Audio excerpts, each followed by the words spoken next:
The property listing said 7 parcels, 4 structures, and a decommissioned agricultural monitoring network requiring periodic upkeep. That last part was in the disclosures, page 9, paragraph 4. I almost didn't read it.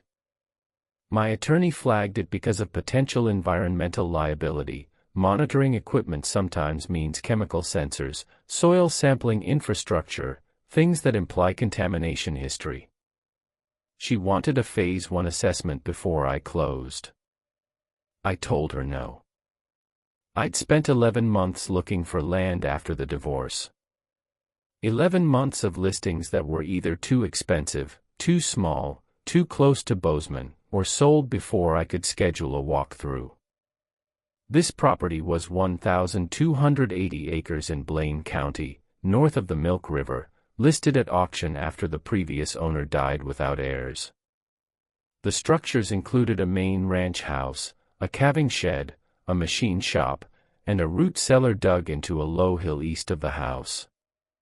The land hadn't been grazed in 6 years. The fences were standing but needed wire. The well was deep and tested clean.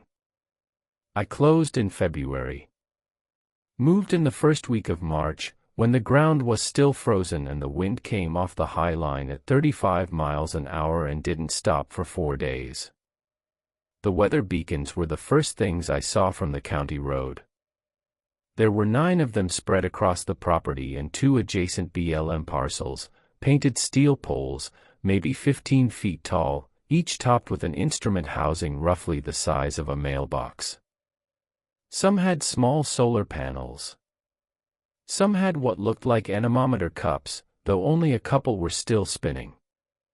They were painted in alternating bands of white and a dull safety orange that had faded to something closer to salmon.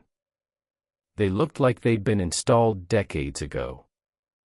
Agricultural mesonet equipment, maybe, or old cooperative weather observer stations that had been automated at some point and then abandoned when the network upgraded.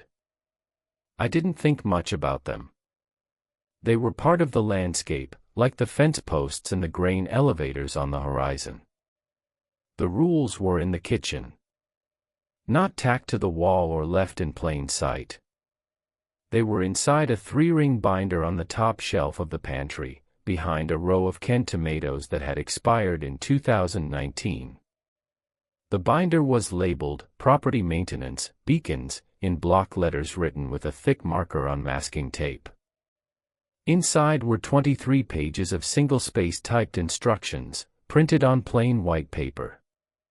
No letterhead, no date, no author's name. I should explain something about myself before I go further. I'm organized. I've been organized my whole life. Before the divorce, I managed inventory logistics for a regional grocery distribution center in Billings. Before that, I was an assistant office manager for a veterinary hospital. I file my taxes in January. I label my moving boxes by room and by priority. When I find a set of instructions for maintaining something I now own, I don't throw them away. I read them.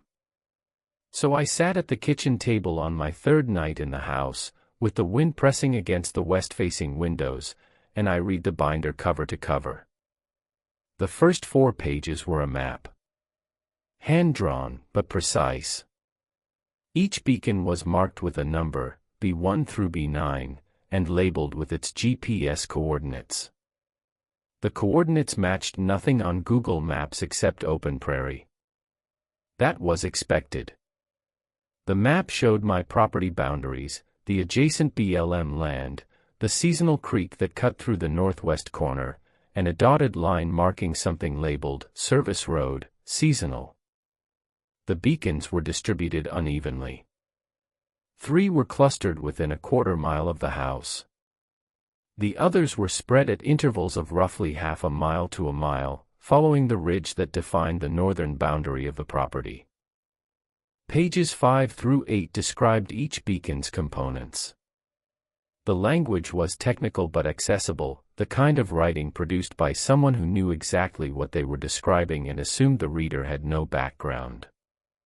Each beacon had a grounding rod, a solar panel, a sealed instrument housing, an anemometer or wind vane, a temperature probe and a radiation shield, and a data logger. Some had precipitation gauges. 2 had soil temperature probes at 4 depths. The descriptions matched what I'd expect from a mesonet or RAWS station, except for one consistent detail. Every beacon also had what the binder called a resonance plate. The description was brief. A circular steel disc, roughly 10 inches in diameter, mounted horizontally beneath the instrument housing. Painted white. Required cleaning and inspection on a specific schedule. The binder described the resonance plate as a passive calibration element and did not explain further. I'd never heard of a passive calibration element on a weather station. I assumed it was a proprietary component from whatever company had manufactured the beacons, maybe something to do with vibration dampening or acoustic measurement. I made a mental note to search for it later and kept reading. Pages 9 through 23 were the maintenance rules. They were organized by frequency, daily, weekly, monthly, seasonal, and annual. Each frequency had a list of tasks, and each task had a specific description of what to do, in what order, at what time. The language was measured. Nothing in it felt strange. Nothing in it felt urgent. It read like a manual written by someone who had maintained the beacons for years and wanted to make the process as easy as possible for the next person. The daily tasks were simple. Walk to B1, the closest beacon, about 200 yards northeast of the house, between 6:45 and 7:15 a.m. Check the solar panel for debris or ice. Confirm the anemometer is rotating freely. Visually inspect the resonance plate. Tap the instrument housing twice with a closed fist, firmly but not hard, and listen for a clear tone. If the tone is dull or absent, record the date and temperature in the log section at the back of the binder. Return to the house. The weekly tasks involved the other beacons. Each day of the week was assigned a beacon. Monday was B2. Tuesday was B3. Wednesday through Saturday covered B4 through B8. Sunday was B9, the farthest out, about 1.5 miles northeast on BLM land. The weekly routine was the same at each beacon: check panel, check vane, inspect plate, tap housing, record tone. But the binder specified that the weekly route should be walked, not driven, and that the walk should begin no earlier than 30 minutes after the daily B1 check. I remember pausing at that instruction. Not because it seemed sinister, it didn't. It seemed inconvenient. 1.5 miles on foot in a Montana march is not a casual commitment. The binder explained the reasoning. Vehicle vibration could affect the soil temperature probes within a 20-meter radius of the beacon, and the data integrity of the sensors required pedestrian approach. That sounded plausible enough. Soil temperature measurement is sensitive to disturbance. I'd learned that much from the ranch listing disclosures. The monthly tasks involved the resonance plates directly. On the first Saturday of each month, I was to bring a specific set of supplies to each beacon: a soft brass brush, a bottle of isopropyl alcohol, a microfiber cloth, and a small handheld level, and clean each plate, check it for horizontal alignment, and polish it until the surface reflected sky clearly. The binder noted that the plates should show the weather above, not the ground below. I took this as a plain instruction to keep them reflective and unobstructed. The seasonal tasks were heavier. Before each equinox and solstice, I was to repaint the bands on the poles, white first, then orange, using a specific marine-grade enamel stored in the machine shop. I was to replace the grounding rod sleeves. I was to open the instrument housing with a hex key, also stored in the machine shop, and visually inspect the data logger. The binder said not to touch the logger itself.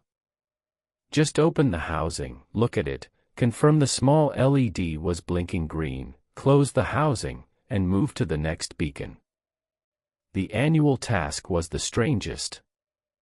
On the first clear night after the spring equinox, I was to visit all 9 beacons between midnight and 3 a.m., in numerical order, and spend exactly 4 minutes at each one. During those 4 minutes, I was to stand directly beneath the instrument housing with both hands on the pole and my forehead resting against the steel. The binder said this was a full contact grounding test to verify the integrity of the lightning protection circuit. I read that paragraph 3 times. I've touched plenty of grounded metal in my life. I've leaned against fence posts and held steel gates in thunderstorms. The idea of a grounding test that required physical contact wasn't inherently absurd. But 4 minutes, at midnight, forehead against the pole, at 9 separate stations across 1.5 miles of open prairie in March. That wasn't a grounding test. That was a ritual. I closed the binder and went to bed. The wind had dropped to about 15 miles an hour, which in Blaine County passes for calm. I could hear the anemometer on B1 spinning outside, a faint metallic ticking that rose and fell with the gusts. I lay in the dark and decided I would follow the daily and weekly routines because they were basic equipment maintenance and I was living next to the equipment. I would follow the monthly routines because the resonance plates would corrode if I didn't clean them. I would follow the seasonal routines because repainting steel structures in a harsh climate is just good stewardship. I would not do the annual task. I started the daily routine the next morning. B1 was an easy walk. The ground was frozen but bare, the wind had scoured the snow off the ridge weeks ago. The beacon looked solid. The solar panel was clean. The anemometer was spinning steadily in a light northwest breeze. The resonance plate was tarnished but intact, a flat steel disc bolted beneath the housing, exactly as described. I tapped the housing with my fist. The tone was clear. Not metallic, or not only metallic. It resonated in a way that suggested the entire pole was tuned, the way a properly tensioned fence wire hums when you flick it. The sound lasted about 2 seconds and then the wind covered it. I walked back to the house and started unpacking boxes. That first week, I visited B2 through B8 on their assigned days. Each beacon was in reasonable condition. 2 had cracked solar panels. 1 had a seized anemometer. The resonance plates were all tarnished but undamaged. Every housing I tapped produced the same clear, sustained tone. The walks were cold but manageable. By Thursday I was timing them unconsciously, 22 minutes to B5, 14 to B3, 38 to B7. B9 on Sunday was the longest walk. The BLM land north of my property line was rolling shortgrass prairie, featureless except for the occasional rock outcrop and the thin scar of the seasonal service road. B9 stood on a low rise with clear sight lines in every direction. From its base I could see the other 8 beacons, their orange bands catching the flat morning light. The instrument housing on B9 was slightly larger than the others, and its resonance plate was polished, not tarnished like the rest. Someone had maintained this one more recently than the others. I tapped the housing. The tone was lower. Fuller. It didn't stop when the wind picked up. I stood there for probably 90 seconds, listening to it, before I realized I was pressing my palm flat against the pole. Not leaning on it. Not bracing myself. Pressing, the way you press your hand against a wall to feel vibration from a machine in another room. I pulled my hand away and walked home. Over the next 2 weeks, I settled into the routine with the kind of efficiency that has always been my default mode. I'm not proud of it or ashamed of it, it's just how I'm built. Give me a checklist and a schedule, and I will execute it. The daily B1 check became as automatic as making coffee. The weekly walks became the scaffold of my days. I bought a small notebook and started logging the tones, the anemometer speeds, the condition of the plates. The binder hadn't asked me to do this. I did it because recording data is part of maintenance, and I maintain things properly. The first Saturday of April was my first monthly cleaning. I loaded the brass brush, the alcohol, the cloths, and the level into a canvas bag and walked to B1 at 7:20 a.m., right after the daily check. The plate was cold.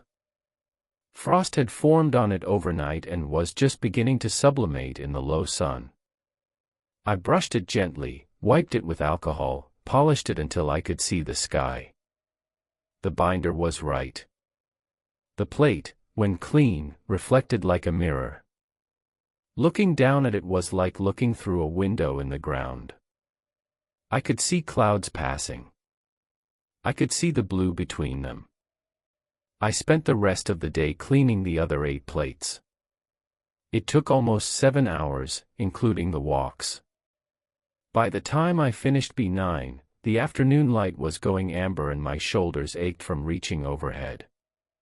But I felt something I hadn't felt since long before the divorce, a day fully used. Not productive in the way my logistics job had been productive, where efficiency was measured by someone else's metrics. Used in the way your body knows. Muscle tired. Purpose tired. I slept 10 hours that night without dreaming. The second month, April into May, was when the prairie woke up. The grass greened in patches. Snow geese moved through in staggering numbers, their noise filling the mornings. Ground squirrels appeared near B3. A pair of rough-legged hawks built a nest on a power pole a mile east of the property. My walks got longer. Not because the beacons were farther, they hadn't moved, but because I was walking more slowly. I started leaving earlier to give myself time. I began noticing details in the landscape that I hadn't seen before. Not new details. Details that had been there since I arrived but that I'd walked past without registering. The exact point where the soil color changed from dark clay loam to lighter sandy material on the ridge. The direction the grass bent along the seasonal creek before the water arrived. The way the wind shifted at specific points between beacons, as if the terrain were channeling it. I mentioned this to my sister on the phone. She lives in Helena. She said it sounded like I was finally relaxing. That the divorce and the move and the stress had been holding my senses hostage, and now they were returning. That sounded right. The tones from the beacons had changed, too. Not dramatically. Not in a way I could have proven with an instrument. But my ear was better now. B1 was bright, with a quick decay. B4 was rounder, slightly lower. B6 had a faint overtone, almost a shimmer at the top of the note. B9 was still the deepest and the longest, and I'd started lingering at B9 on Sundays, sometimes sitting on the ground at the base of the pole with my hand resting on the steel, feeling the tone move through my palm and into my wrist. I told myself I was checking the grounding. The equinox was March 20th, and I had skipped the annual task as planned. The first clear night after the equinox had been March 23rd, and I'd gone to bed at 10 and slept through it. I felt nothing, no guilt, no pull, no sense of transgression. The beacons didn't change. The tones didn't change. The plates stayed clean. I'd made the right call. But something did happen that week that I need to describe carefully. On March 25th, I was walking back from the B6 check, a Wednesday, and I stopped. Not because I saw something. Not because I heard something. I stopped because my body stopped. The way your foot doesn't land when you suddenly realize you're at the edge of a step you didn't see. I was standing between B4 and B6, roughly equidistant from both, in an area of flat grass with no features. I stood there for maybe a full minute without thinking. Not meditating. Not panicking. Just standing. Then I realized I was facing B9. Not looking at it, I couldn't see it from there, a low fold in the terrain blocked the line of sight. But my body was oriented toward it. Squarely. Feet parallel. Shoulders level. Like a compass needle. I laughed at myself. Shook my head. Walked home. But on the Thursday walk to B5, it happened again. A stop, mid-stride, body oriented northeast. Toward B9. Friday, walking to B7. Same stop. Same orientation. I started tracking it. In my notebook, next to the tone observations and the anemometer readings, I drew a small arrow showing the direction I was facing each time the stops occurred. Over 2 weeks, I accumulated 14 arrows. Every single one pointed to B9. Not approximately. Not within a general northeast quadrant. Every arrow, when I extended the line on my hand-drawn property map, passed through the exact coordinates of B9. I'm describing this as calmly as I can because I want to be understood correctly. I was not frightened. I was not having episodes. I was not disoriented. In every other respect, my mind was sharp. Sharper than it had been in years, actually.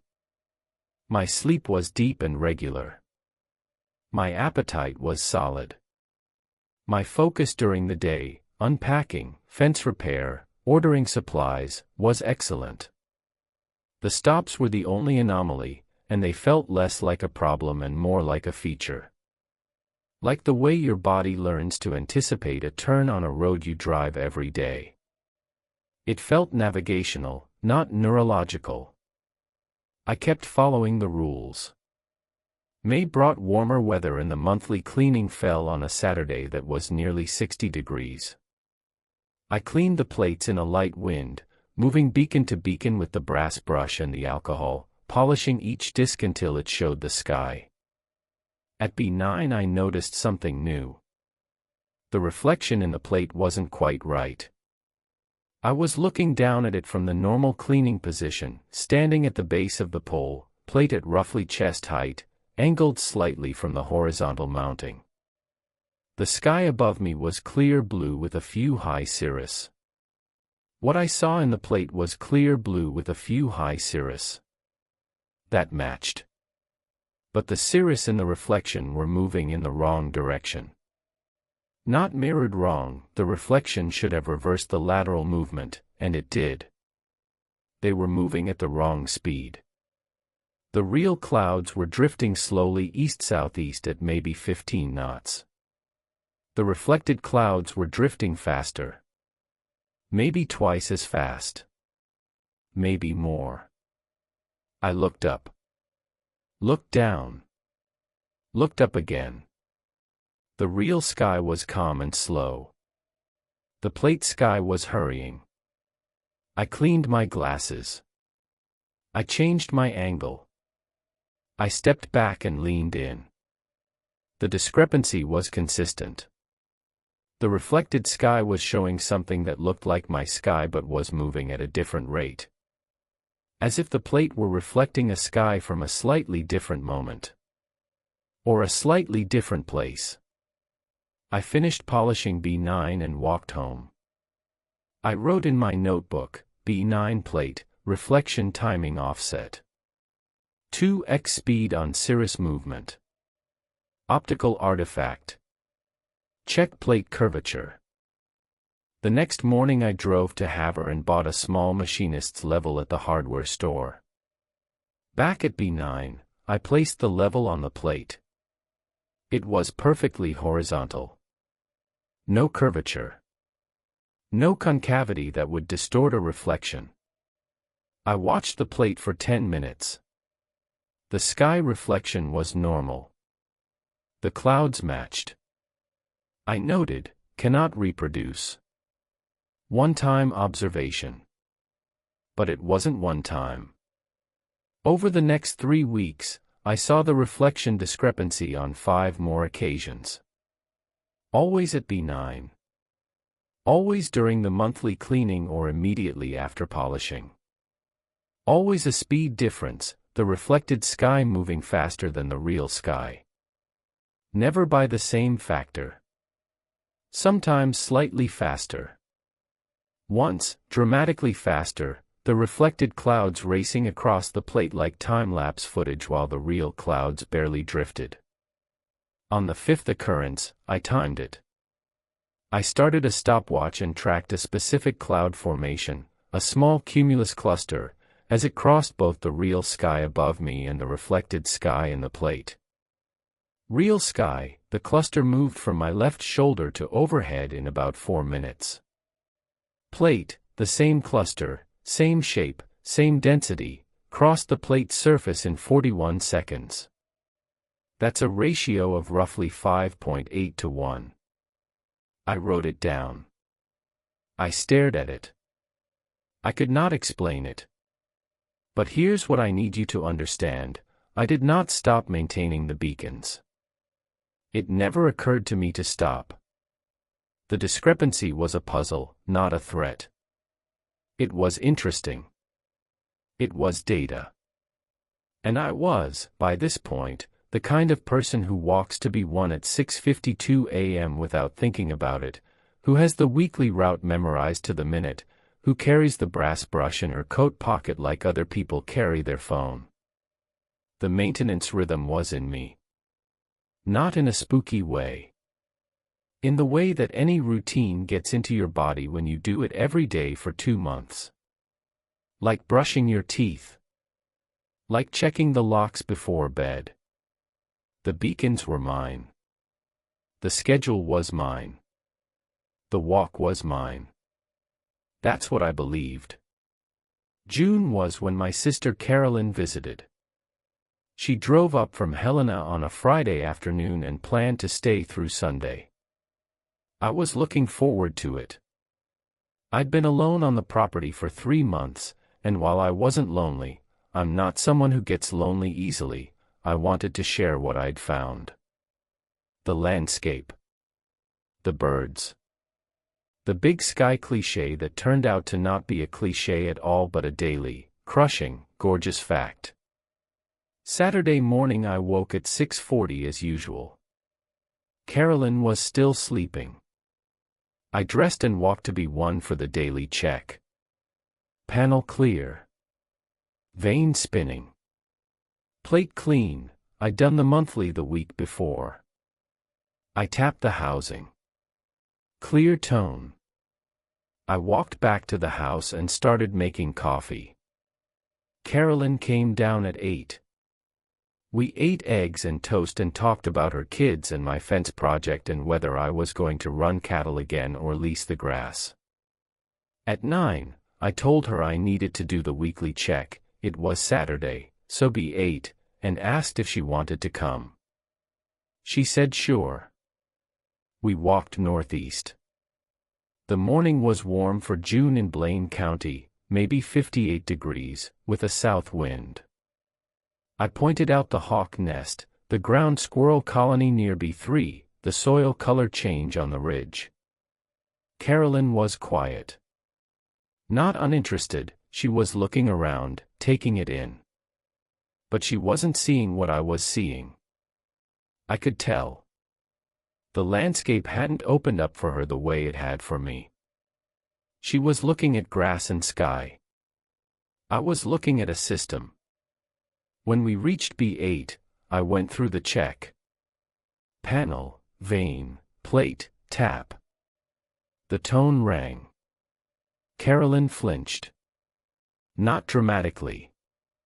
A small involuntary jerk, the kind you make when a sound is louder than expected. She looked at me. "That's loud," she said. I frowned. The tone was the same as always. Clear, sustained, maybe 2 seconds. No louder than any other week. "It's just the housing resonating," I said. "The steel is thin." "That's not steel," she said. She stopped. Shook her head.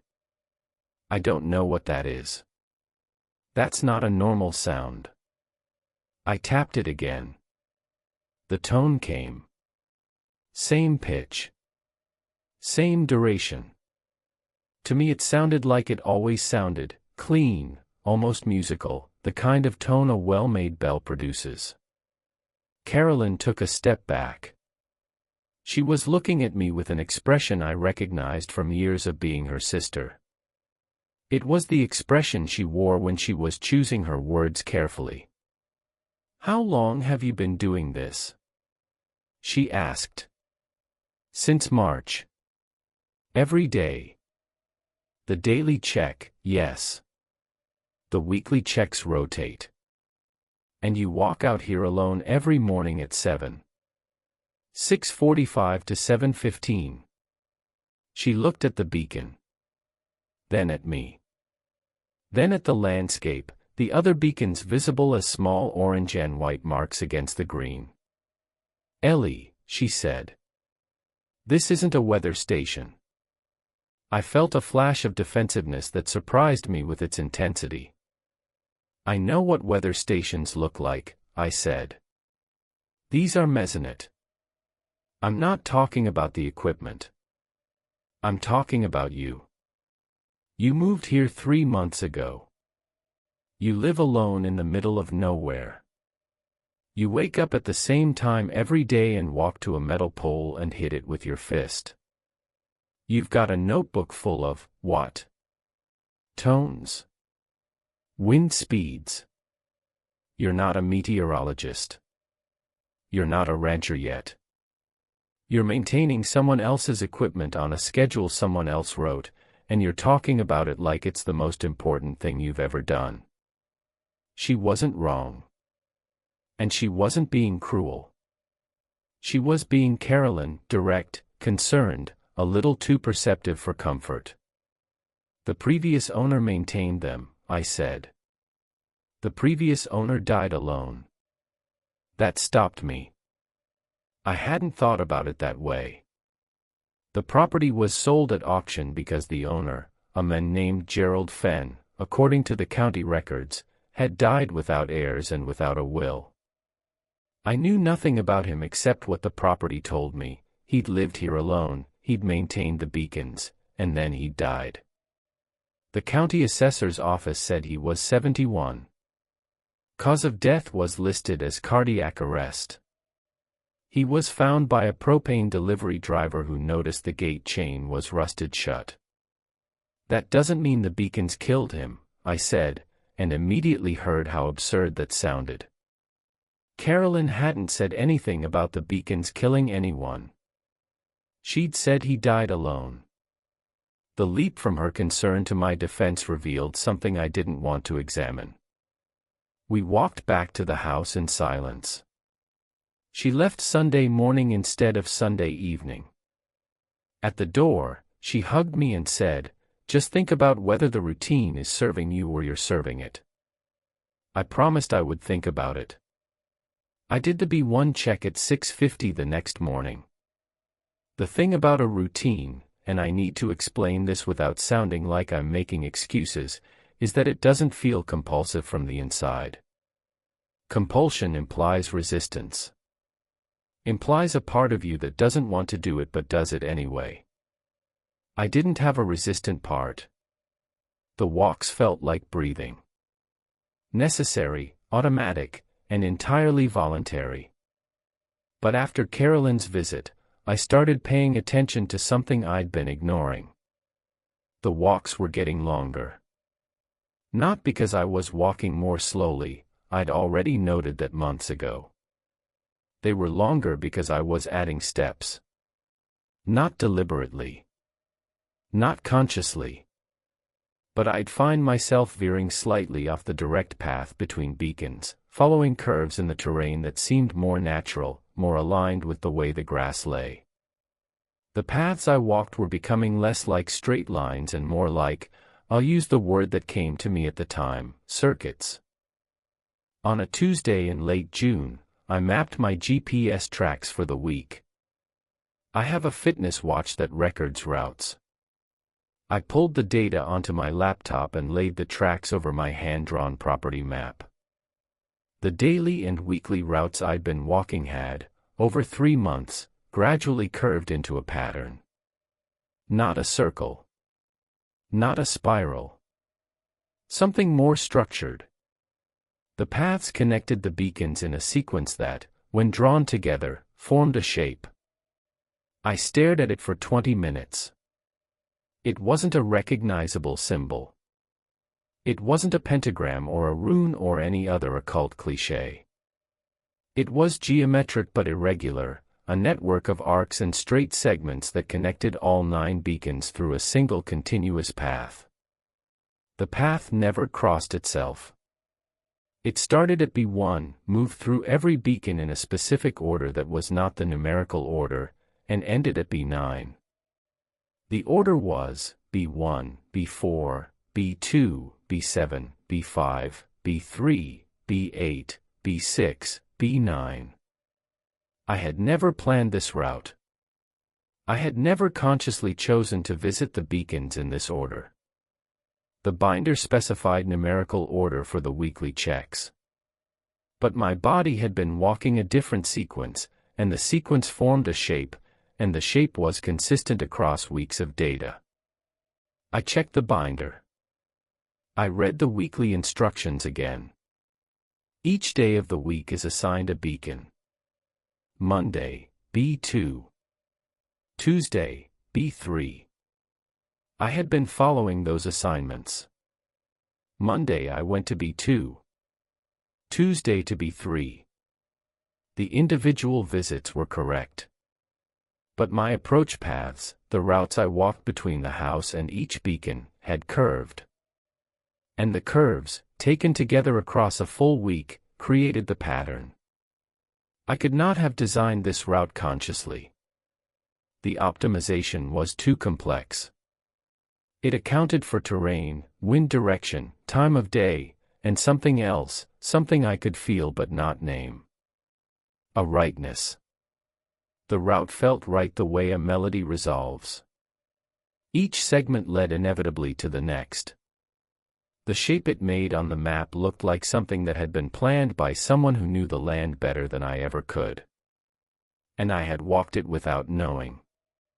That night I opened the binder to the back section, the log pages, and found something I hadn't noticed before. The previous owner's entries. Gerald Fenn had maintained the beacons for 17 years. His handwriting was small and steady, filling dozens of pages with dates, temperatures, tones, and brief observations. I read through them looking for any mention of the routes, the pattern, the stops. I found nothing. What I found instead was a gradual change in the content of his entries. The earliest logs, from 2007, were purely technical. Dates, readings, conditions. By 2010, he'd started adding a sentence or two of personal observation: sage grouse near B3. Ice on B7 plate, cleared with warm water. Good tone on B9 today. By 2014, the personal observations were longer. He wrote about the light. The quality of silence between wind gusts. The way the grass moved in patterns that he called speaking. He described the landscape around the beacons the way I'd been describing it in my own notebook, with a specificity and attentiveness that went beyond what a weather station maintenance log required.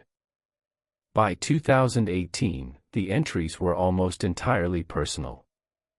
He wrote about feeling aligned. About the walks being the only true thing. About the beacons listening. About the resonance plates showing him what the sky is doing when no one else is watching.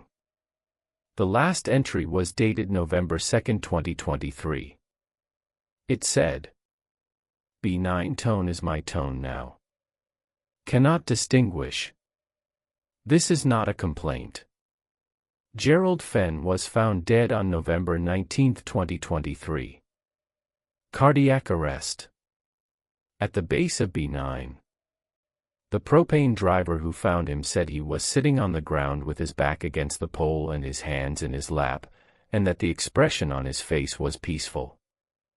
I read that entry at 11 at night in the kitchen with the wind pushing at the house and the anemometer on B1 ticking steadily outside. I read it 3 times. Then I closed the binder. Then I opened my own notebook and looked at my own entries from the past 3 months. February to March, technical. Dates, conditions, observations. April, personal notes creeping in. Beautiful light on B6 ridge. Meadowlarks everywhere. May, the walk to B9 feels like arriving somewhere. Tone on B4 has a warmth to it today. Spent 40 minutes at B9 and didn't want to leave. June, I hear B1 from the kitchen now. Not the anemometer, the tone. Even when I haven't tapped it. Is it the wind? Must be the wind. I was tracing Gerald Fenn's exact trajectory. Not metaphorically. Exactly. The same progression from technical to personal to something that wasn't quite personal anymore, something that blurred the line between the observer and the instrument. His entries and mine weren't just similar in theme. They were similar in timing. He'd made the transition from data to poetry in about the same number of months. His attachment to B9 had developed on the same schedule mine had. His sense of the tones becoming personal, becoming internal, becoming indistinguishable from his own, that had happened to him at almost precisely the point in the maintenance cycle where I now stood. I should have stopped. I need to say that clearly. I should have stopped maintaining the beacons. I should have called Carolyn and told her she was right. I should have driven to have her and not come back until I'd broken the routine long enough to see it from outside. But here is the truth that I have to tell you because it's the only honest thing I can offer. I didn't want to stop. Not because something was preventing me. Not because I felt compelled or threatened or afraid of what would happen if I did. I didn't want to stop because the maintenance had become the best part of my life. The walks were the clearest, most present, most real hours of my day. The tones were beautiful. The plates reflected a sky I had come to love. The routine had given me something the divorce had taken, a sense of being necessary. Not to another person. To a system. To the land itself. To the 9 points on the ridge that needed me to come, and clean, and tap, and listen. I understood that this was what the binder was designed to produce. I understood it clearly. The schedule wasn't arbitrary. The timing of the daily checks, between 6:45 and 7:15, when cortisol is naturally rising and the brain is most receptive to habit formation. The walking requirement, 30 minutes of rhythmic physical movement, the exact duration shown to produce meditative brain states. The tapping, a ritualized physical action paired with an auditory reward. The monthly cleaning, hands-on tactile engagement combined with a visual result that reinforced care. The seasonal painting, identity investment, marking the beacons as mine. The resonance plates that showed the sky. The tones that tuned themselves to you. Every rule in the binder was a behavioral input. And the output was me. The person who walks to be one every morning. The person whose feet find the pattern between the beacons without choosing it. The person whose notebook fills itself with the same words Gerald Fenn used because the process produces the same words in everyone it touches. The person who hears B9 from the kitchen and feels it as homecoming. I understood all of this. I went to B1 at 6:48 the next morning. July was when I did the thing I said I wouldn't do. The summer solstice fell on June 20th. The binder specified the seasonal maintenance, repainting, grounding sleeve replacement, housing inspection, in the week before. I did all of it. I painted every pole. I replaced every sleeve. I opened every housing and confirmed every green LED. It took 3 days. The binder also said, on the first clear night after the solstice, complete the annual full contact grounding test. June 22nd was clear. I went to bed at 10. I set no alarm. I lay in the dark and listened to the wind, which was unusually still. I could hear the anemometer on B1, barely turning. I could hear something else, a low, continuous tone that might have been the house settling, or the water heater, or the beacons themselves resonating in whatever frequency the still air permitted. I got up at 11:40. I'm not going to pretend I was sleepwalking or that something made me. I got up, put on my boots and coat, took a flashlight, and walked outside into a night so clear the Milky Way cast shadows on the grass. B1. Both hands on the pole. Forehead against the steel. The metal was cold. The tone was immediate, not from the tap, which I hadn't done, but from contact. From the connection between my skin and the steel and the ground beneath it.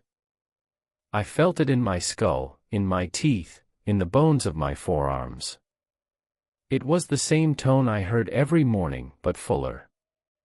Whole.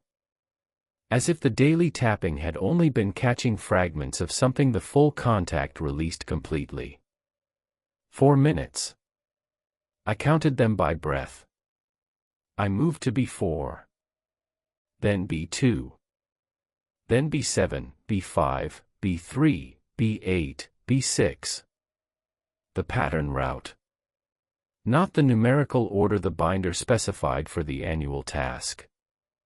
My body's order. The order the walks had taught me. Each beacon's tone was distinct. Each one entered through the forehead and settled somewhere specific in my body. B4 in the chest.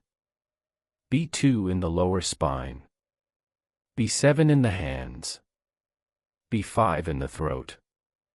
At B9, the last one, I pressed my forehead to the pole and the tone wasn't external anymore. It came from inside me. From the sum of the 8 tones already accumulated, which had arranged themselves into a chord that my body was now producing. I could feel it vibrating in my sternum. I could feel it in the ground through my boot soles. I stood there for much longer than 4 minutes. When I finally stepped back, the prairie was silent. No wind. No anemometer. No insects. Just the grass and the stars and the 9 beacons on the ridge, their white and orange bands glowing faintly in the starlight. And for the first time, I saw the plates. All 9 of them, reflecting. Not the night sky, there was no moon, and the starlight shouldn't have been enough to produce a visible reflection in a 10-inch disk at that distance. But each plate was glowing. A cold, silver luminescence, like 9 small moons laid flat against the earth. And in each plate, the sky was moving. Not the real sky. A sky that was moving fast, clouds racing, stars wheeling, the light cycling from dark to dawn to noon to dusk and back in seconds. The plates were showing time. Compressed. Accelerated. The same phenomenon I'd observed during the monthly cleanings, but unleashed. Each plate was a window, and the window was showing years in minutes. I watched for what felt like an hour. When the glow faded, the plates were just steel again and the night was just night. I walked home. I slept. I woke at 6:44 and walked to B1 and tapped the housing, and the tone was exactly right. That was 3 weeks ago. Here's where I am now. I'm writing this on a Thursday evening in mid-July. I did the B5 check this morning. The tone was beautiful. The plate showed the sky correctly, no discrepancy, no acceleration. The walk was 31 minutes each way, and my feet followed the route perfectly. I'm sitting at the kitchen table with the binder open next to my notebook, and the two sets of handwriting, Gerald's and mine, are almost indistinguishable. Not in penmanship. In content. In cadence. In the words chosen to describe the light, the wind, the tones, the feeling of the pole beneath the hand. We use the same phrases. Aligned. Arrived. True. I understand what happened to Gerald Fenn. He didn't die of cardiac arrest. He finished. The 17-year maintenance cycle did what it was designed to do, and at the end of it, the distinction between the operator and the instrument resolved. He sat down at B9 and the tone that was his tone played its last note, and there was no one left to hear it because the hearer and the heard were the same. I know this. I know the binder is a manual for the disassembly of a human boundary, the one between the self and the thing the self tends. I know the routes are a language the body learns that the mind cannot unlearn. I know the plates are not reflecting my sky but something else's sky, something that lives in the maintenance cycle itself, something that needs hands and feet and foreheads to stay connected to the ground. I know that I'm not maintaining the beacons. The beacons are maintaining me. And here's the part one can't get past, the part that made me sit down and write this. I called Carolyn yesterday. I told her everything, the routes, the pattern, the tones, the plates, Gerald's logs, the annual task, the glow. She listened without interrupting. When I finished, she was quiet for a long time. Then she asked the only question that mattered. Are you going to stop? I opened my mouth to say yes. What I said was, the plates need polishing this Saturday. There was silence on the line. Then she said, Ellie. I know, I said. I know what I sound like. Do you want me to come up and help you take them down? And I felt it. Not fear, not resistance, not the phenomenon asserting control. Something worse. Something that no amount of understanding can protect you from. I felt grief. The idea of the beacons coming down, the poles lying in the grass, the plates face down in the dirt, it hit me the way the death of a friend hits you. A physical blow to the chest. My throat closed. My eyes burned. Because they're mine. The beacons are mine and the walks are mine and the tones are mine and the sky in the plates is the only sky that has ever looked at me the way I've looked at it. Whatever the binder did to me, it gave me the most authentic sense of belonging I've ever felt, and the fact that it was manufactured doesn't make it feel manufactured. It feels like home. I told Carolyn I'd think about it. This morning I walked to B1 at 6:51. The panel was clear. The vane was spinning. The tone was perfect. On my way back to the house, I stopped. Mid-stride. Body oriented northeast. But this time, I wasn't facing B9. I was facing beyond B9. Past the BLM land, past the ridge, into the open prairie to the north where there are no beacons, no poles, no plates. And standing in the grass, perfectly still, at the distance of maybe a quarter mile, was a figure. A person. facing me. Arms at their sides. I watched for 2 full minutes. They didn't move. Then I looked down at my hands and saw that they were resting at my sides. Arms straight. Feet parallel. Shoulders level. The same posture. The same stillness. Mirrored. The figure in the grass turned and walked north. Smooth, steady, unhurried. The walk of someone following a route they know by heart. I went back to the house. I opened my notebook. I wrote today's date and began to write what I'd seen, and when I finished the sentence, my hand kept moving. It wrote, B10. Coordinates, 48.7312, minus 109.2847. Installation pending. The schedule will adjust. I didn't write that. I looked at the sentence. It was my handwriting. My pen. My hand, still holding the pen, still resting on the page. The anemometer on B1 is ticking outside. The first Saturday of August is 10 days away. The brass brush is in my coat pocket. The resonance plates need polishing, and I can feel that need the way you feel thirst, not as a thought but as a condition of the body. Whatever I am now, it gets up at 6:44 and walks to B1 and taps the housing and listens. Whatever I am now, it is already planning the walk to where B10 will stand. And the tone it hears, when it presses its forehead to the steel and closes its eyes, is the same tone Gerald Fenn heard at the end. The tone that isn't in the pole or in the ground or in the sky. The tone that is in the walking. The tone that is in the walking. In the route the body finds before the mind agrees.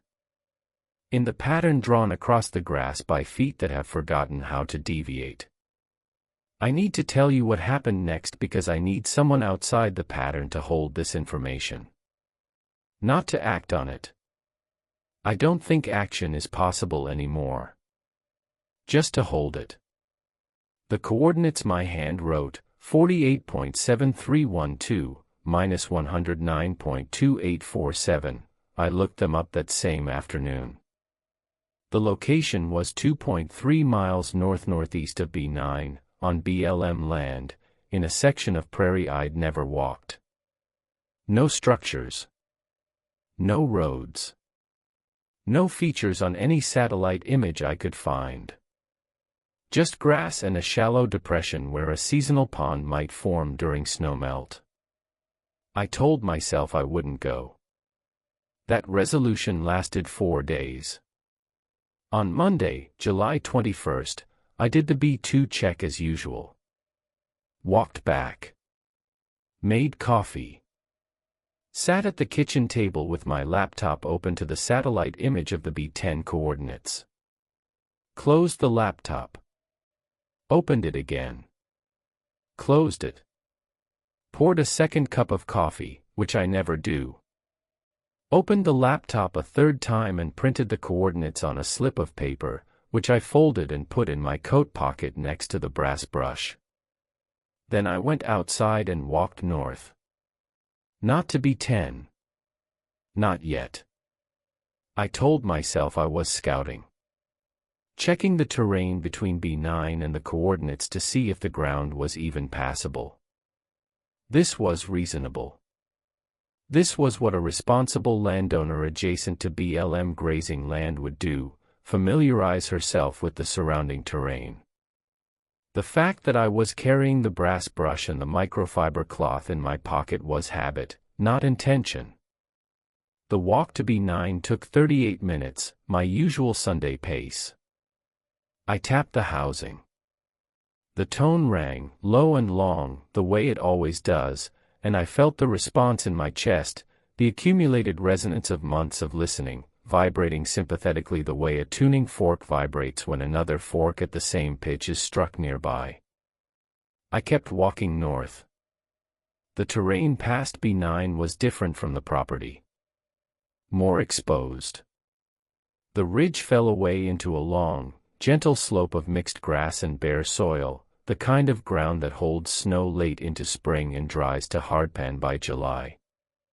There were no fences. No tracks. The grass was shorter here, grazed by pronghorn, and I could see their trails, faint lines worn into the vegetation, following contours I couldn't identify from a human perspective but that must have made sense at pronghorn height. At approximately 1.4 miles north of B9, I stopped. Not the involuntary stop. A deliberate one. Because I was looking at the ground. There was a hole. Not a large one. Maybe 8 inches in diameter. Perfectly round. The edges were clean, not eroded, not dug by an animal. The soil at the rim was darker than the surrounding ground, as if it had been recently exposed. I knelt beside it and looked in. The hole was deep. Deeper than my arm, which I did not put in. Deeper than the beam of my flashlight, which I hadn't brought. The sides were smooth, not the rough, root-laced walls of a rodent burrow but something closer to a bore hole. A drilled shaft. At the bottom, if it was the bottom, I could see a faint reflection. Something metallic. I sat back on my heels and looked around. The prairie was empty. The wind was light. I could see B9 behind me, its orange bands bright against the blue. I could see B7 and B8 farther south. The beacons on the property stood like markers on a map, my map, the one I'd walked into existence over 4 months. And this hole was on the line. The line between B9 and the B10 coordinates. I didn't need to check. I could feel the alignment the way you feel that a picture is level without using a tool. I didn't go further that day. I walked home. I wrote in my notebook. July 21st. Bore hole at approximately 48.7198, minus 109.2791. 8-inch diameter. Smooth-walled. Depth unknown. Metallic object visible at depth. Located on B9, B10 axis. I wrote this in my handwriting. I'm certain of that. But when I read it back, the phrasing, B9, B10 axis, assumed the existence of B10 as a fact. An established point. A beacon that was real, not a line my hand had written without my permission. I was building the language of the expansion, and the expansion was using my own precision against me. Tuesday through Thursday I maintained the normal schedule. B3, B5, B7. The walks were good. The tones were good. Everything was good. That word, good, had started to concern me. Not because it was inaccurate. Everything genuinely was good. My health was excellent. My sleep was deep and dreamless. My appetite was steady. The fence project was ahead of schedule. I'd signed a grass lease agreement with a rancher in Chinook who would bring cattle in September. The property was working. My life was working. And that was the problem. I went back through Gerald Fenn's logs more carefully. Not skimming this time. Reading every entry, every line, looking for something I'd missed. I found it in a cluster of entries from 2015, his 8th year. August 3, 2015, health check at VA. All numbers improved. Doctor asked what I changed. Told him I walk more. He said to keep doing whatever I'm doing. September 12, 2015, talked to Margaret at the post office. She said I look 10 years younger. I feel it. Whatever this is, it's not hurting me. November 1, 2015, first snowfall. Beacons are beautiful in the snow. Cleared the plates before the ice could set. Tone on B9 was, I don't have the word. It was what music is trying to be. The health improvements. The vitality. The sense of purpose. The beauty. It was all real. Gerald Fenn lived to 71 on a remote Montana ranch with no companionship except the beacons, and by all medical evidence his body was thriving until the day it stopped. The binder wasn't killing anyone. It was optimizing them. Giving them exactly the right amount of exercise, sunlight, routine, purpose, and sensory engagement to maintain a human body in peak operating condition. The maintenance schedule wasn't just maintaining the beacons, it was a maintenance schedule for the maintainer. Every walk calibrated. Every tone tuned to something the nervous system responds to. Every plate cleaning a meditation. Every seasonal painting a renewal. You could publish the binder as a wellness program and it would outperform anything on the market. And that is the most frightening thing I've ever understood. Because a system that hurts you gives you a reason to leave. A system that heals you gives you a reason to stay. And a system that heals you while transforming you into its next component has solved the only engineering problem that matters: voluntary participation. Friday, July 25th. I deviated from the schedule. I didn't do the B8 check. I stayed in the house. I closed the curtains on the east-facing windows so I couldn't see B1. I turned off my phone so Carolyn's missed calls wouldn't remind me that the outside world existed. I sat at the kitchen table and I did nothing. By 7:15, the window of the daily check had passed. I felt the absence physically. Not pain, more like the feeling of having left the stove on. A low-grade alert in the body. Something unfinished. Something needed. By 8 o'clock, the alert had intensified. My hands were restless. I kept picking up the brass brush and putting it down. I opened the binder to today's page and stared at the blank log entry. By 9:30, I was standing at the kitchen window with the curtain pulled back, looking at B1. The anemometer was spinning. The plate was catching the morning sun. The pole stood in the grass exactly as it had every morning for months, waiting for me, not in a sinister way but in the way that a garden waits, or a dog waits, or a piano waits. Patiently. Without judgment. Completely certain you'll come. I opened the door at 9:47. The walk to B1 took 3 minutes. I tapped the housing. The tone was, I have to be honest, it was the most beautiful sound I'd ever heard. Not because it was different. Because I'd been away. Because the gap between 6:50 and 9:47 had created a space that the tone rushed into and filled completely, the way water fills a depression. My eyes watered. I pressed my hand flat against the pole and stood there for a long time. I didn't skip B8. I walked straight there from B1 and completed the check at 10:22. Both tones logged. Both plates clean. The experiment was over. I could not voluntarily stop. Not because of compulsion.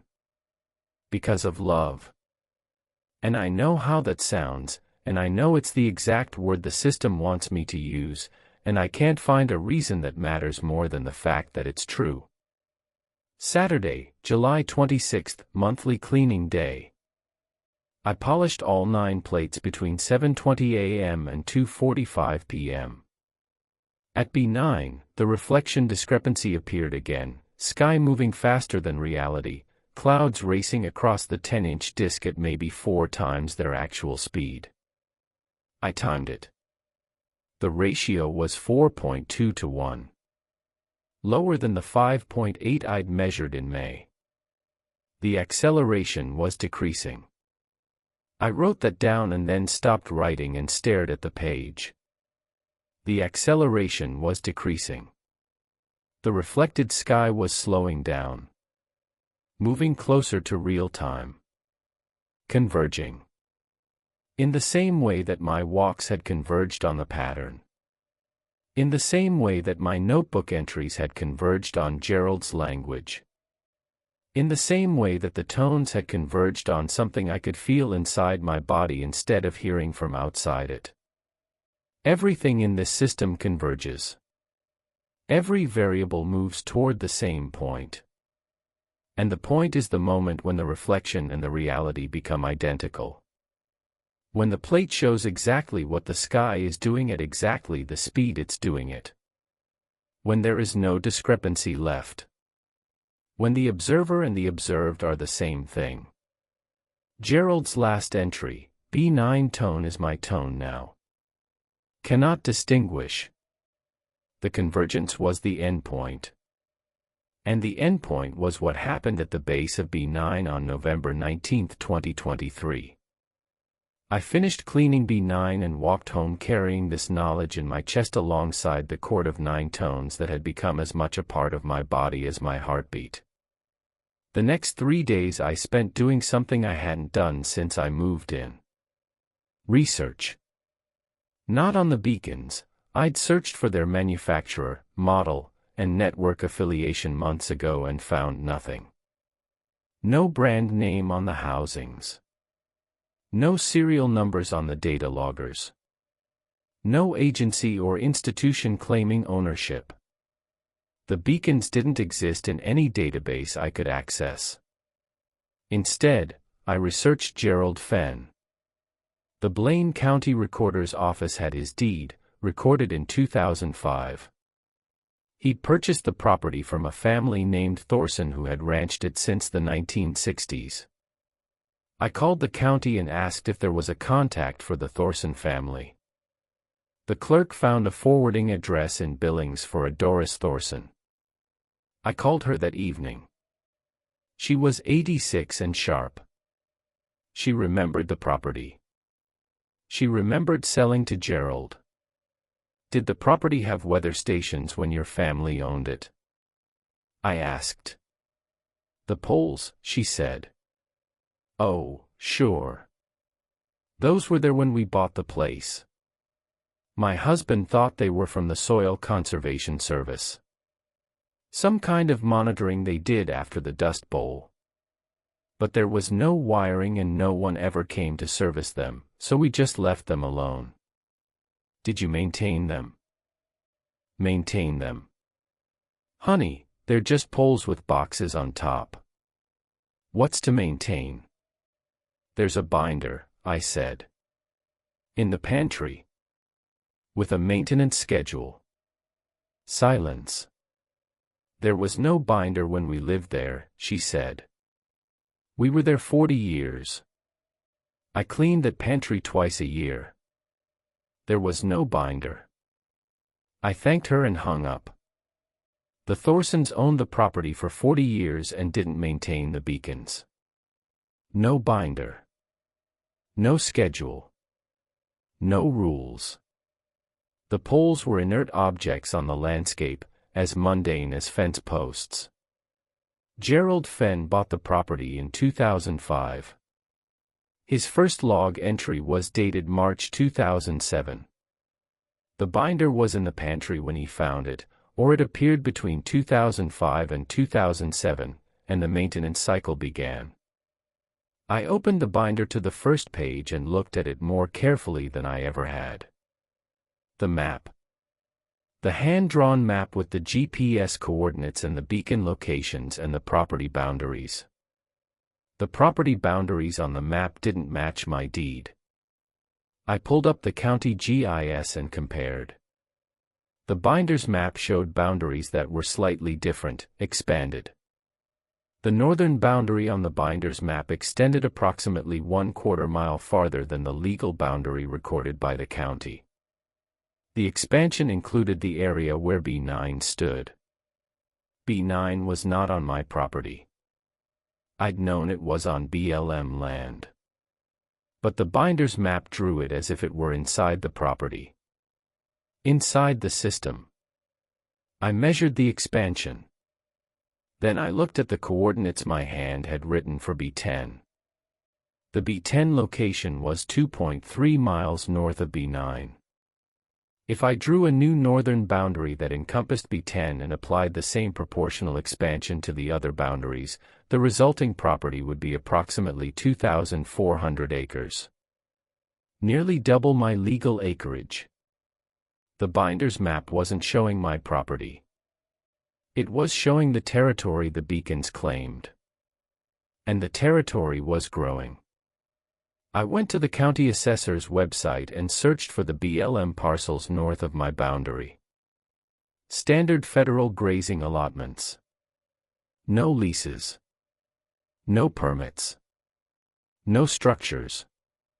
But the assessor's records included a note on one parcel, T33NR20E Section 14, that read, "See historical file. Environmental monitoring equipment, decommissioned. No agency contact on file."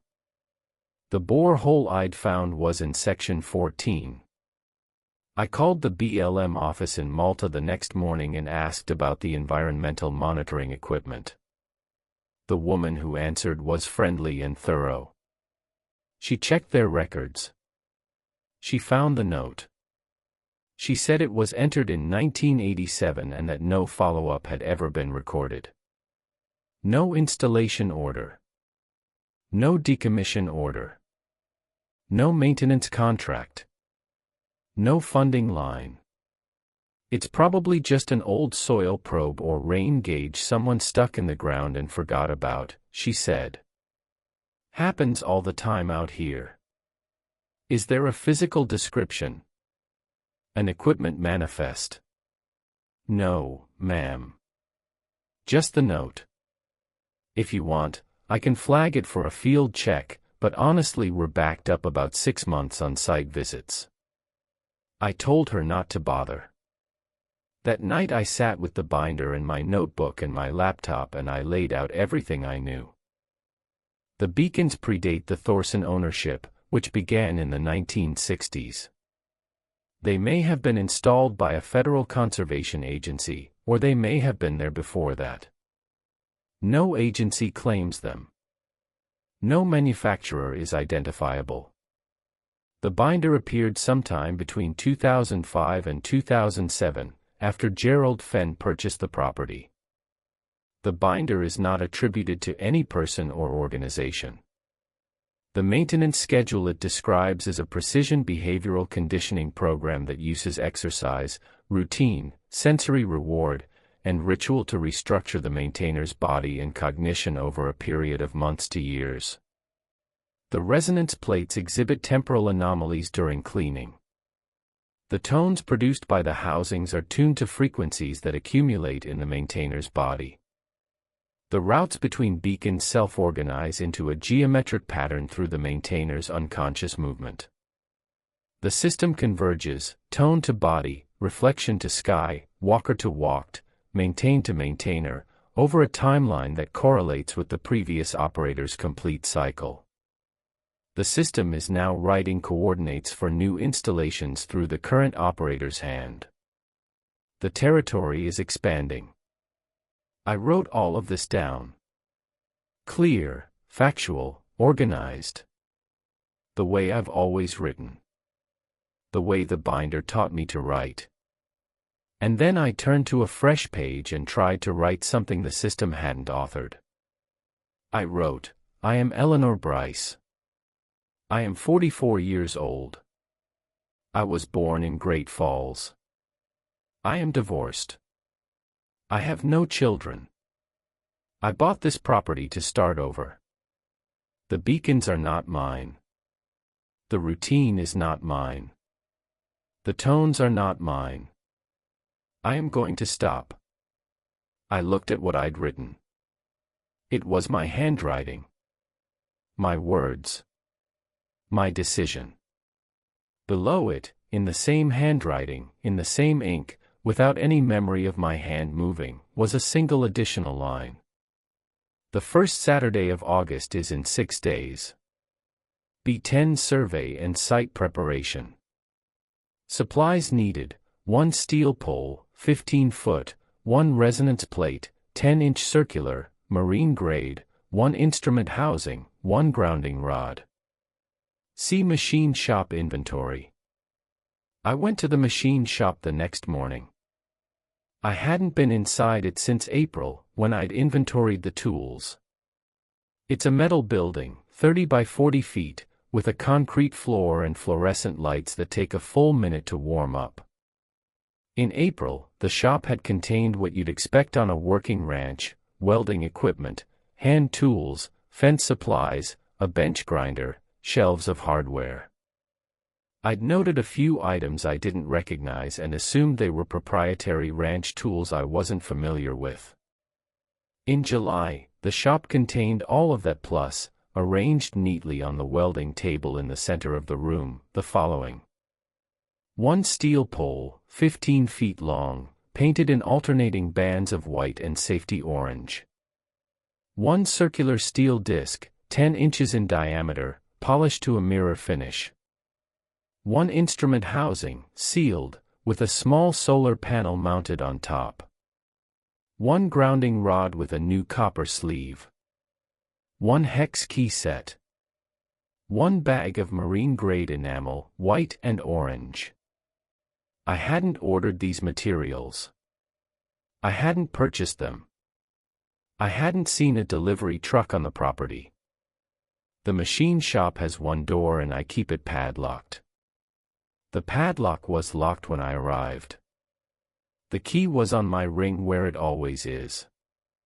I stood in the fluorescent light and looked at the components laid out on the table, and I understood that the system doesn't need me to build B10. It has already built B10. The components are assembled. The site is prepared, the bore hole is the foundation socket. The coordinates are recorded. All that remains is the carrying. The carrying is what it needs me for. Hands and feet and a back strong enough to walk 2.3 miles across open prairie with a 15-foot pole and a bag of hardware. A human body, in peak condition, tuned to the route, knowing the way. That's what the binder has been building. Not a caretaker. A carrier. I left the machine shop and locked it behind me and walked to B1 and pressed my forehead against the pole and stood there until the tone settled into the place behind my sternum where it lives now, and then I walked home and sat at the kitchen table and called Carolyn. "I need you to come get me," I said. She was in the car within the hour. I packed 1 bag. I didn't bring the binder. I didn't bring my notebook. I locked the house, locked the machine shop, and stood in the driveway waiting for her with my back to the beacons. I could feel all 9 of them. Not hear, feel. The way you feel the sun on the back of your neck. A specific, located warmth for each one, arranged in the pattern my walks had carved into my nervous system. B1 close and bright. B4 deeper, to the left. B9 steady and low and far, pulling gently at the base of my skull. Carolyn pulled up at 4:15 p.m. I got in the car. She drove south without asking questions. We were on Highway 2 before she spoke. "How long do you need?" "I don't know." "You can stay as long as you want. The kids will be happy to see you." I nodded. I was watching the landscape scroll past. Grass. Fences. Grain elevators. The high line stretching east and west, flat and enormous, the sky pressing down on it like a hand. 60 miles south of the property, the tones faded. Not all at once. One by one, in reverse order of acquisition, B1 last, because it was the first I'd learned. Like a radio signal attenuating with distance. By the time we reached the Missouri River breaks, I couldn't feel any of them. I stayed at Carolyn's for 9 days. On the first day, I slept 14 hours. On the second day, I slept 11.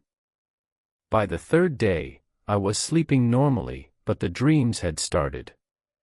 Not nightmares. Not about the beacons. Dreams about walking. Long, rhythmic, purposeful walks across open ground, the grass brushing my shins, the sky enormous overhead, and at the end of each walk, a point on the horizon that I was heading toward with absolute certainty. A destination. The exact feeling of knowing where you're going and why. I woke from those dreams feeling bereft. On the fifth day, I went for a walk around Carolyn's neighborhood. 2 miles of suburban sidewalks, past houses and parked cars and sprinklered lawns. My body moved correctly. My legs worked. My lungs filled. Everything was mechanically functional. But the walk had no shape.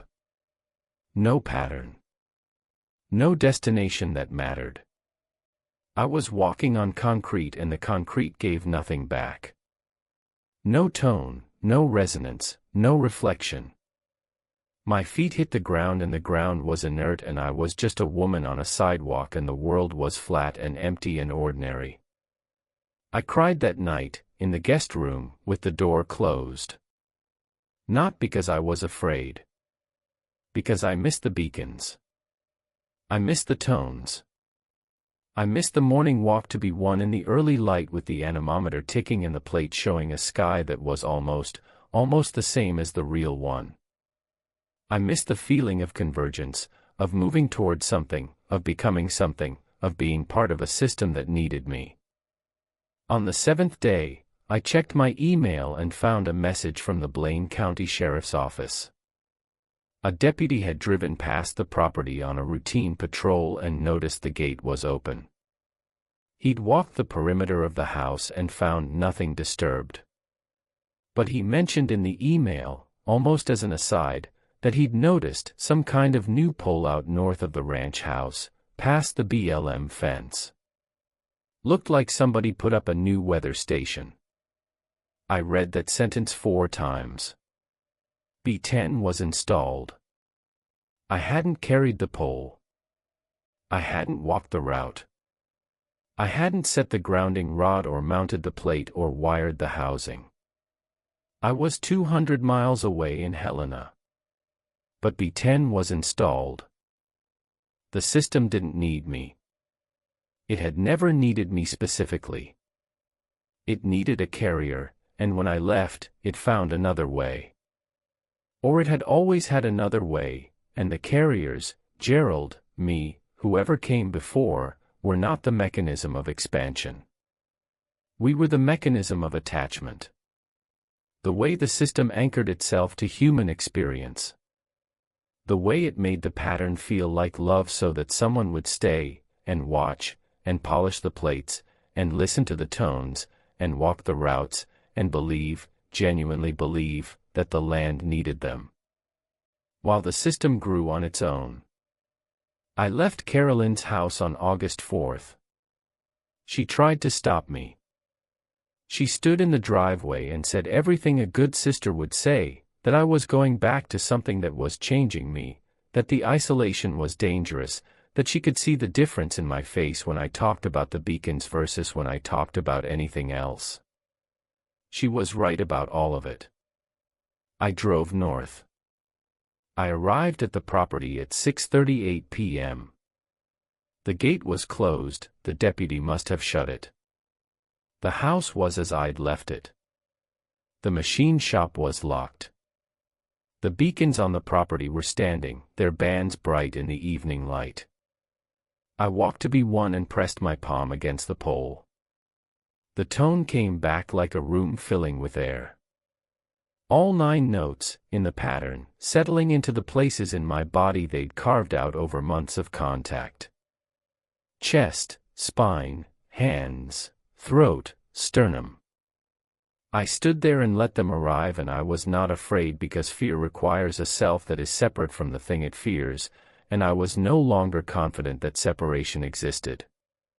The next morning I walked north past B9, past the BLM fence, across 1.4 miles of shortgrass prairie. B10 was there. A steel pole, 15 feet tall, painted in white and safety orange. A solar panel. An instrument housing. A resonance plate, 10 inches in diameter, polished to a mirror. I hadn't installed it. No one I know had installed it. The ground around the base was undisturbed, no footprints, no tire tracks, no tool marks. The bore hole I'd found in July was gone. The pole stood in solid ground as if it had been there for decades. I tapped the housing. The tone was new. Not a repetition of any of the other 9. A 10th note, higher than B1, lower than B9, fitting into the chord the way a word fits into a sentence you didn't know was incomplete. My body adjusted immediately. A new warmth, located in the back of my left hand. The pattern now had 10 points, and my nervous system mapped it without hesitation, the way your ear accepts a new instrument in an orchestra and hears the fuller sound as improvement. I polished the plate. It showed the sky. The clouds were moving at the correct speed. No discrepancy. B10 had arrived already converged. I walked home and opened my notebook. The entry for August 5th was already written. My handwriting. My pen. A complete log of the B10 check, including the tone quality, the plate condition, the wind speed, and the GPS coordinates, time-stamped at 8:17 a.m. I had arrived at B10 at 8:15. The entry was written 2 minutes before I could have written it. Below the entry, in the same hand. Weekly schedule updated. Monday, B2. Tuesday, B3. Wednesday, B4. Thursday, B5. Friday, B7. Saturday, B8. Sunday, B10. B6 and B9 integrated into daily circuit. Route adjustment complete. I looked at this. I looked at it for a long time. Then I put on my coat and picked up the brass brush and walked outside into a morning that was warm and still and golden, with the grass bending east in a wind I couldn't feel, and the anemometers on 11 poles spinning at the same speed, and the plates showing 11 identical skies, and my feet finding the path they have always known, the one that was here before me and will be hereafter, carrying whoever comes next along the route that draws itself across the land like a sentence that never ends but only adds new words, each one truer than the last, each one closer to the sound the ground makes when someone who belongs to it finally stops pretending they don't. The binder is still in the pantry. The log pages at the back now include entries in 3 hands, Gerald's small, steady print, my sharp cursive, and a third hand I don't recognize, whose entries are dated next year. I'm not writing this as a warning. I don't think warnings work on the kind of person this finds. If you're the type who reads a maintenance binder cover to cover, who follows instructions because instructions are there to be followed, who feels more like yourself when your day has structure and your work has purpose, then you already understand. The property will go up for auction again eventually. The binder will be in the pantry. The daily check is between 6:45 and 7:15. The tone is waiting.